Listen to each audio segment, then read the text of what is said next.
In the 1490s, the Iberian kingdoms of Spain and Portugal reached out in two different directions through the voyages of Christopher Columbus and Vasco da Gama. Both kingdoms built their empires using strategies that had already been effective back home in Europe. Despite these similarities, the involvement of Europeans in the Americas could not have been more different than their experiences in the Indian Ocean region. In this video, we're going to recap a few items about European involvement in the Indian Ocean and compare it to the conquest and empire building in the Americas.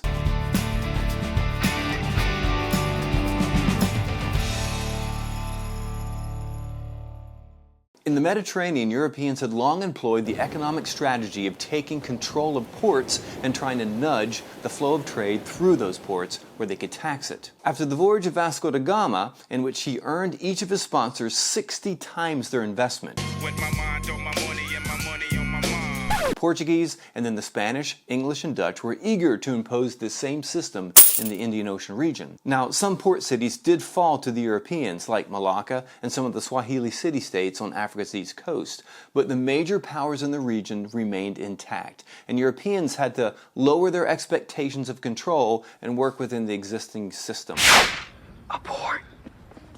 The only semblance of empire in this region was more like a collection of trading post cities over which they continued to exert their control. And in terms of cultural impact, except for the conversion of the northern Philippines to Catholicism by Jesuit missionaries, the Europeans had little effect. Better luck next year! In the Americas, the Spanish strategies were also impacted by the European experiences. During the reconquest of Spain, the king often appointed bureaucrats called viceroys to rule in his behalf, and this practice would continue in the Americas. In fact, the colonies there were called viceroyalties. As in Europe, the viceroy was given the mandate of the king's authority and was trusted to rule in his behalf. Also, the reconquest and unification of Spain that culminated in 1492 took place through a process that gave military elites the right to exploit the labor in areas they conquered and claimed for the Spanish king. In the context of the reconquest of Spain, this meant the Muslim population of Iberia. This process ended when the last Muslim stronghold, Granada, fell to the Spanish in 1492. Having been successful with this strategy in unifying Iberia, the Spanish crown simply applied the process to the conquest of the Americas. Conquistadors in the Americas would claim land for the king and be granted the right to exploit the Native Americans in these lands, ostensibly if they agreed to look after the physical and spiritual needs of these people. As you can imagine, it rarely worked out that way. These grants were called encomienda and were widely used to extract profit from Spain's colonial holdings. In the Americas, this began with Hernando Cortés, who conquered the Aztecs and claimed its territory for the King of Spain. On his encomienda of nearly 8,000 square miles, he worked the indigenous people while attempting to convert them to Catholicism. And for decades, encomienda became essential for the management and operations of the Spanish viceroyalties. Now, many Spaniards who marched with the conquistadors wanted to be rewarded for their risk and service as well. And the crown responded with something called haciendas, land grants given to key individuals for their service, or to those who petitioned or paid for the right to own a hacienda. Unlike encomiendas, most haciendas grew a variety of foods for local consumption. Many were self-sufficient estates. Now, given the lack of startup resources these individuals had, many got their start with the help of large loans from the Catholic Church.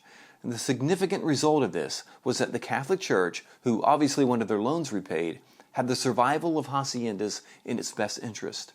The Church came to side with the wealthy landowning classes and often ignored the harsh treatment of peasant laborers.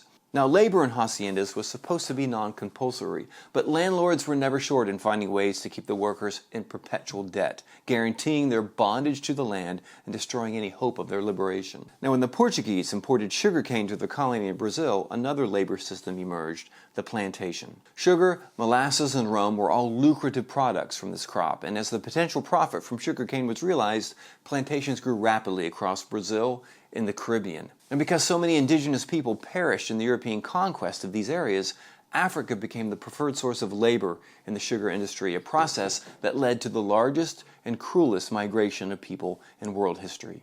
You can see the volume of this forced migration in this well-known YouTube video. Estimates have it that about 12 million people were taken as chattel slaves from Africa to supply plantation labor in the Americas. Now, besides the management of estates and labor, a race-based class system was another way of maintaining control in Iberia's American colonies. Because many conquistadors and Spaniards came to the Americas without families, they married and fathered children with Native American and African women, creating a hierarchy of mixed races. Viceroys were members of the highest level of society, the Peninsulares. These were people whose lives and estates were still strongly connected to Europe, so the king trusted them the most. Creoles were people of pure European blood as well, but were born in the Americas. Their home was in the colonies, and we'll see that they slowly developed an identity separate from Europe.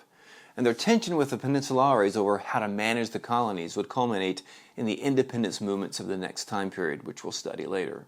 This class system built on race produced a genre of art called Casta Paintings. These paintings typically showed families of mixed races and their children. It's not surprising that so many of these were commissioned by viceroys, because the paintings reinforce and categorize the racial hierarchies that helped elites remain in power. Here's a Spanish Creole with his Native American wife and mestizo child being carried by their Native American servant girl. Notice how the artist composed the work, with the native servant girl at the lowest position in the painting. Even the mestizo infant looks down on her. Most obviously, look how the artist exaggerated the contrast between the skin tones of the Spaniard on the right and his wife on the left.